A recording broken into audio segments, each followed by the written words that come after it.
자식은 부모의 거울이라는 말이죠. 자식을 보면 부모로부터 어떻게 교육받은지. 친구가 피해 다니자 왜 피해 다니냐며 친구의 머리를 책상에 300번 부딪히게 했다. 저도 300번이 이게 오타 아닌가? 예, 뭐 이런 피해자 진술이 오타가 아니더라고요. 어떨 때는 나보고 를 때리라고 해서 약하게 때리거나 때리지 않으면 나를 때렸다. 더 글로리나 경이로운 소문 같은 학폭을 다룬 드라마의 표현조차 뛰어넘을 만큼 전혹합니다. 이 정도는 뭐 군 형법상 처벌받는 사유들입니다. 이특보 아들 사건은 결국 어떤 처벌도 없이 전학을 가는 것으로 이동관 특보에 부당한 영향력이 작용한 것 아니냐. 학교 폭력이 아니므로 학폭위는 개최할 필요가 없었고 대신 선도위가 열려 강제 전학을 결정했다. 억울했지만 수용했다. 이 짧은 해명에는 거짓말과 왜곡이 세 가지나. 김승유 이사장한테 직접 전화를 걸었고 사실 이해하기가 어렵죠. 그렇죠. 사실 이사장하고 직접 통화할 수 있는 사람이 몇 명이나. 독재 정권 때나 보던 언론사에 대한 사찰 내용들도 일목요연하게 이 문건을 요청한 자도 보고받은 자도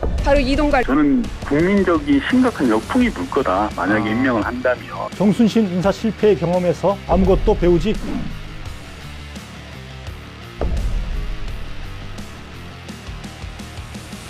안녕하세요. 논설의 손원재입니다.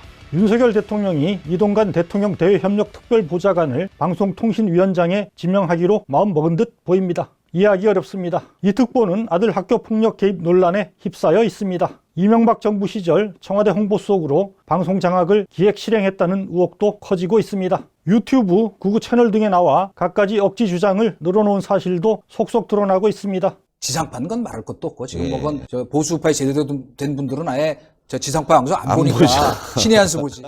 어느 모로 보나 고위공직에 오를 자격이 있는지 의심스러운 인물입니다. 중립성과 독립성이 요구되는 방송통신위원장은 말할 것도 없습니다. 윤 대통령이 또 민심을 외면하고 특유의 오기 인사를 고집한다 할 수밖에 없습니다. 인사검증권을 쥔 한동훈 법무부 장관은 또 뭘 하고 있는 걸까요? 윤 대통령도 한 장관도 정순신 인사 실패의 경험에서 아무것도 배우지 못한 것 같습니다. 제가 책임감 깊이 느끼고 제가 국민들께 그 점은 사과드립니다. 배울 생각 의지가 아예 없는 게 아니냐는 의구심마저 듭니다. 대통령실과 여권은 이 특보 아들 학폭 논란의 경우 일단 급한 불씨는 껐다 보는 것 같습니다. 지난 8일 이 특보는 대통령실을 통해 의혹에 대한 해명을 담은 8쪽짜리 입장문을 배포했습니다. 또 11일엔 이 특보 아들에게 학폭을 당했다고 진술서를 썼던 동급생 B씨가 일부 언론에 나를 피해자로 간주하지 말라 이런 내용의 입장문을 보냈습니다. 이런 점에 비춰 논란이 더 확대되진 않을 것이다 보는 듯합니다. 이 아들 학폭 문제는 본인이 사과하고 또 소위 피해자라는 사람이 화해를 해서 오래전에 지금 종결된 사항입니다. 과연 그럴까요? 윤 대통령과 여권이 정말 이런 생각이라면 그 판단력에 의문을 제기하지 않을 수 없습니다. 이 특보 해명에 담긴 거짓말과 사실 왜곡이 잇따라 드러나고 있기 때문입니다. B씨 말고도 최소 3명의 피해자가 더 있다는 사실도 새롭게 부각되고 있습니다. 이런데도 입장문 2개로 뭉개고 넘어갈 수 있다고 생각한다면 국민을 너무 띄엄띄엄 보는 게 아닐 수 없습니다.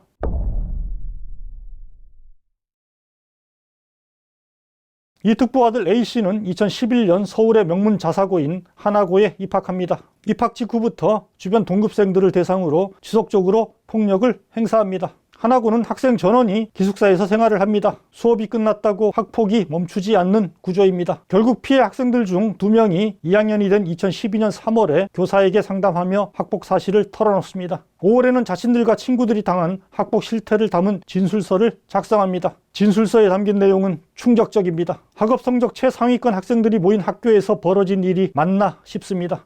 2011년 3, 4월부터 이유 없이 일주일에 2, 3회 골로 때렸습니다. 복싱 헬스를 배운 후 연습을 한다며 제 팔과 옆구리 부분을 수차례 강타하였고 침대에 눕혀서 밟거나 험악한 분위기를 조성하기도 했습니다. 제 핸드폰을 거의 매일 마음대로 빼앗아가 게임 등 오락에 사용했고 제가 필요할 때 쓰지 못하게 만들었습니다. 진술서엔 다른 친구와 함께 당한 학폭 행위도 들어 있습니다. 저와 우영이를 부하로 생각하는 듯한데 종종 말도 안 되는 행동을 시켜놓고 하지 않으면 때리고 목이나 머리를 잡고 흔드는 등의 폭력을 행하였습니다. 아무 이유 없이 이번 학기 들어 몇 번 구타당했고 명령을 이행하지 않으면 명령 불복종이라며 저희를 때렸습니다. 또 우영이가 공부에 방해된다며 피해 다니자 왜 자신을 피해 다니냐며 험악한 분위기를 만들고 책상에 머리를 300번 부딪히게 하는 등의 행위를 하였습니다. 친구가 피해 다니자 왜 피해 다니냐며 친구의 머리를 책상에 300번 부딪히게 했다. 저도 300번이 이게 오타 아닌가? 예, 뭐 이런 피해자 이게 진술이 오타가 아니더라고요. 또 다른 피해자 이름도 나옵니다. 형이가 너무 많이 구타당하고 힘들어해서 제가 선생님께 말씀드렸는데 큰 벌 없이 넘어갔고 전학을 가지 않는 이상 계속 마주쳐야 하는데 익명이 보장된다 하더라도 결국 알 수밖에 없을 것이라 생각돼 처벌하는 것에 대해 저희는 불안과 회의를 느끼고 있습니다. 결론적으로 피해자 B씨는 이런 요청을 진술서에 담았습니다. 피해자 입장에서 가장 득이 될 만한 처벌 강도를 통해 처리해 주셨으면 좋겠습니다. 심각하게 몇 번 가해자에게 힘들다고 얘기하였고 형이도 한 번 그렇게 얘기하였는데 효과는 며칠뿐이거나 아예 없었습니다. 기가 막힐 노릇입니다. 선생님께 얘기해도 아무 조처 없이 넘어갔고 직접 호소해도 통하지 않았다는 겁니다. B씨는 최근 언론에 보낸 입장문에서 진술서에 대해 이렇게 말했습니다. 이 특보 아들을 학폭위에 회부해달라는 등의 취지로 작성한 게 아니라 한 교사가 1차적 상황 파악을 위해 겪었거나 알고 있는 피해 사례를 모두 적어달라고 해 공식적으로 사용되지 않을 거라 생각하고 다소 편한 마음으로 작성한 것이다.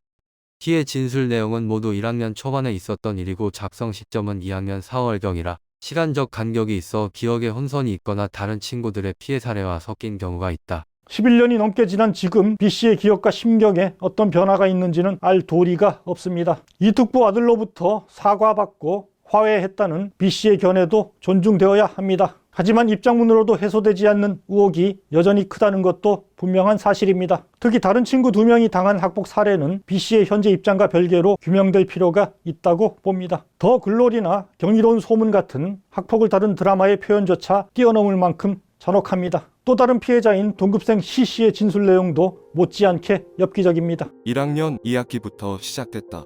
많으면 2, 3일에 한 번꼴로 보통은 일주일에 한 번 정도 B와 나를 같이 불러서 둘이 싸워서 이긴 사람만 살려준다고 했다.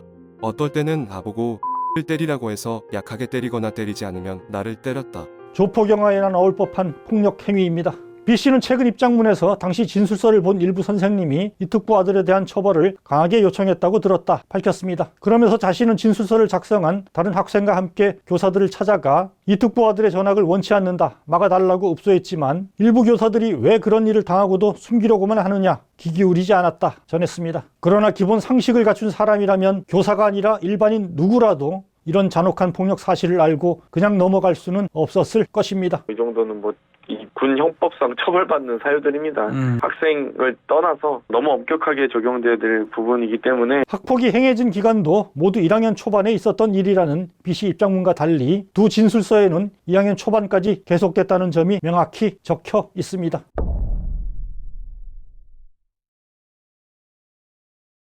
학폭의 잔혹성 못지않게 반드시 짚어야 할 문제가 있습니다. 왜 이런 경악스러운 학폭에도 불구하고 이 특보 아들 사건은 결국 어떤 처벌도 없이 전학을 가는 것으로 마무리됐느냐 하는 물음입니다. 당시 이명박 정부의 핵심 실세로 통했던 이동관 특보에 부당한 영향력이 작용한 것 아니냐, 이런 의문입니다. 이와 관련해 이동관 특보가 내놓은 해명은 의문을 해소하기는커녕 더욱 증폭시키고 있습니다. 거짓말과 사실 왜곡 등이 잇따라 드러나고 있기 때문입니다. 우선 규명돼야 할 대목은 왜 이처럼 여러 학생을 대상으로 지속적이고 잔혹한 학폭이 벌어졌는데도 학교폭력 대책위조차 열리지 않고 유야무야 됐느냐 하는 점입니다. 진술서가 작성된 2012년 5월에는 이미 개정된 학교폭력 예방 및 대책에 관한 법률에 따라 학폭 신고 보고가 이뤄지면 무조건 학폭위를 열도록 돼 있었습니다. 실제 하나고도 2012년에 장난감 총으로 위협하거나 뒤통수를 때렸다는 이유로 학폭위를 2건 개최한 사실이 15일 새롭게 밝혀졌습니다. 상대적으로 가벼운 사건에도 학폭위가 개최됐지만 이상하게도 유독 이 특보아들의 잔혹한 폭력 행위에 대해서만은 학폭위가 아예 열리지 않았던 겁니다. 반드시 풀어야 할 미스터리입니다. 제가 그 당시에 그 절차적인 문제 제기를 하고 교직원회의에서 고위공직자 자녀가 아주 잔혹한 학교폭력을 일으켰는데 왜 이 사안을 학교폭력대책위원회에 안 여냐라고 얘기는 했지만 이와 관련해 이동관 특보는 8일 입장문을 통해 이렇게 해명했습니다. 학교 폭력이 아니므로 학폭위는 개최할 필요가 없었고 대신 선도위가 열려 강제 전학을 결정했다. 억울했지만 수용했다. 그러나 이 짧은 해명에는 거짓말과 왜곡이 3가지나 담겨 있습니다. 첫째, 학폭이 아니어서 학폭위는 개최할 수 없었다는 주장입니다.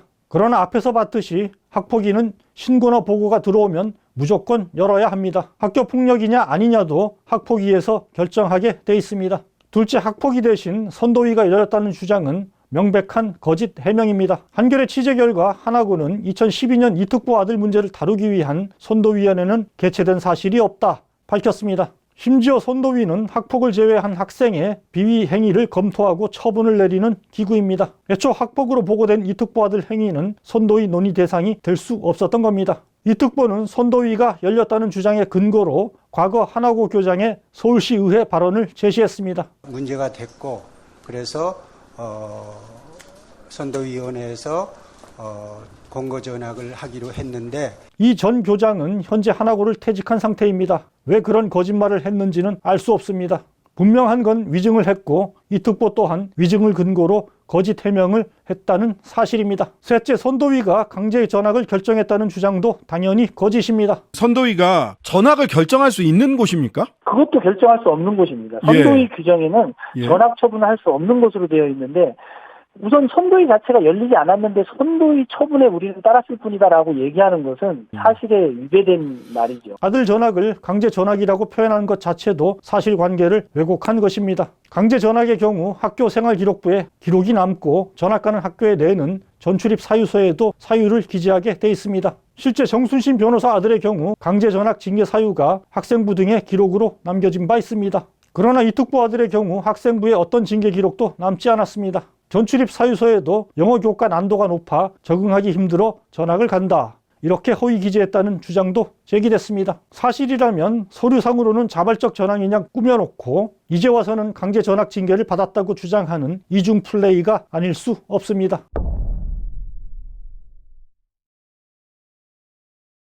그렇다면 왜 이특보 아들에게는 이처럼 봐주기 의혹이 짙은 비상식적 처분이 내려진 걸까요? 이와 관련해선 이특보와 김승유 당시 하나고 이사장과의 특수관계에 주목하는 시각이 많습니다. 이특보는 이명박 정부에서 청와대 대변인과 홍보수석, 대통령 언론특보를 지낸 핵심 실세였습니다.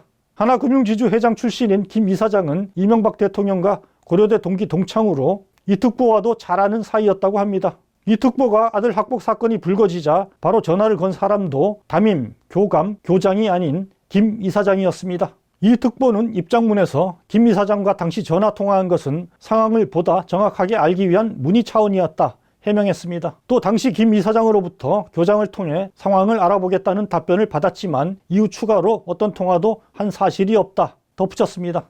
그러면서 자신은 공직을 떠난 민간인 신분으로 영향력을 행사할 위치가 아니었고 상징적 지위에 있는 김 이사장의 영향력을 기대한다는 것도 어불성설이었다 밝혔습니다. 그러나 이런 해명이야말로 눈 가리고 아웅하는 것 아니냐 비판이 나옵니다. 김승유 이사장이 뭐라고 얘기를 했냐면 교장을 통해서 알아보겠습니다라고 얘기를 했다는 겁니다. 예. 톱다운 방식으로 된 거, 이게 있을 수 있는 일이냐. 보통의 엄마들이 어머 우리 아이가 그랬을 때 이사장한테 먼저 전화할 엄두는 못 내죠. 상식적으로는 사건이 터지면 그리고 부모로서 자세하게 알고 싶다면 선생님이나 아니면 내 아들의 친구들이나 뭐 이런 분들에게 전화해서 알아보지 이사장이 그걸 어떻게 알겠습니까? 네. 이사장에게 전화했다는 건 그만큼 권한을 갖고 있는 누군가를 통해서 이 문제를 해결하겠다는 의도가 담겨져 있는 것이어서 전화통화 자체가 저는 굉장히 큰 문제라고 보는 겁니다. 여러분은 어떻게 생각하십니까?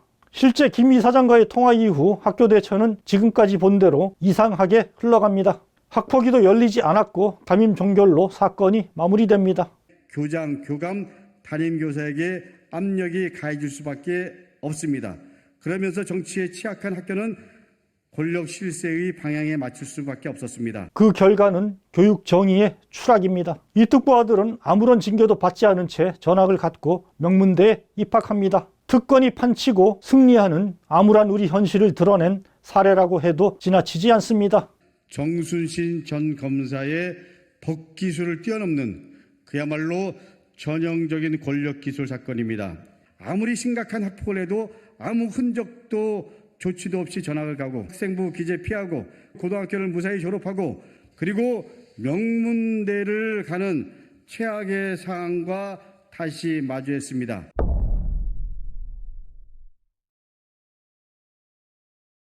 이 특보가 과거 조국 전 법무부 장관 자녀 문제를 두고 했던 발언들도 잇따라 소환되고 있습니다. 제가 요 말은 꼭 하고 싶어요. 자식은 부모의 거울이라는 말이 있어요.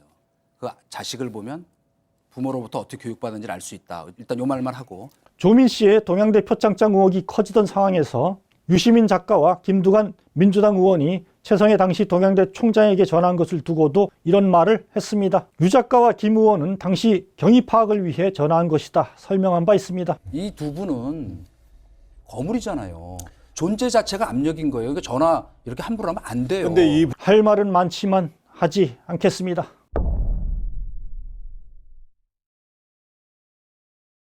이 특보에게 따라붙는 의혹은 이것만이 아닙니다. 이명박 정부에서 방송 장악을 기획 실행한 정황도 잇따라 불거지고 있습니다. 지난 14일 국회 대정부 질문에선 이 특보가 이명박 정부 시절 홍보수석으로 재직할 때 국가정보원이 작성한 문건이 공개됐습니다. 방송사 지방선거기획단 구성 실태 및 고려사항이란 제목의 문건입니다. 2010년 1월 청와대 홍보수석실이 요청해 작성됐다, 이런 내용이 명기돼 있습니다. 2010년 6.2 지방선거를 앞두고 공정선거 분위기 조성을 위한 계도활동 강화가 필요하다며 방송사 경영진과 협조, 좌편향 제작진 배제, 좌편향 시민단체 및 특정 방송사 관련자 배제 등을 대책이라고 제시합니다.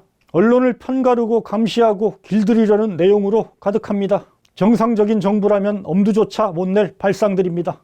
독재 정권 때나 보던 건전보도라는 용어를 써가며 정부 비판 보도를 불건전으로 낙인 찍었습니다. 언론사에 대한 사찰 내용들도 일목요연하게 적시돼 있습니다. 그리고 이 문건을 요청한 자도 보고받은 자도 바로 이동관입니다. 이런 인물이 중립성과 독립성을 철칙으로 삼아야 할 방송통신위원장에 적합하다고 생각할 국민은 많지 않을 것입니다.